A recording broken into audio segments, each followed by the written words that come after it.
Hər kəs deyir ki, siqaret çəkmə, hər kəs deyir ki, alkoqol içmə, amma heç kim demir ki, Reels izləmə.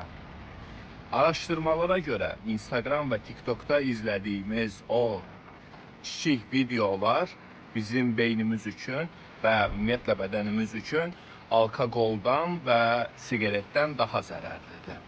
Üçün qədər gündəlik həyatda Instagram və TikTok videolarını izləməyi durdurmalıyıq. Elə bu videodan sonra siz də başqa videoları izləməsəz yaxşı olar. Həmişə deyirlər ki, keçmişdə heç bu qədər psixoloji problem yox idi, indi hamının bir psixoloji problemi var. Bu bir tərəfdən düzgün deyil, keçmişdə də problemlər var idi, sadəcə bu qədər çox işıqlandırılmadığı üçün bilinmirdi. Amma bir tərəfdən də düz idi, çünki getdikcə insanlar real həyat fəaliyyətlərini azaltmağa başlayırlar.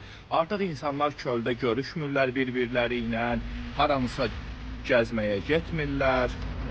Ən adi bir şey, uşaqlar artıq küçədə oyunlar oynamırlar, küçəyə çıxmırlar, dostlarla görüşüb stol üstü oyunlar oynamaq ya da puzzle qurmaq vərdişlərimizi demək olar ki, ümumiyyətlə itirmişik. Halbuki bütün bunlar bizim təxəyyülümüzü, nitqimizi, təfəkkürümüzü, düşüncəmizi, iradəmizi, diqqətimizi, yaddaşımızı, motor bacarıqlarımızı, fantaziyamızı və s. inkişaf elətdirən şeylər idi. Amma bunlar artıq get-gedə yox olur və yerini sadəcə digital ekranlara dikilmiş gözlər alır.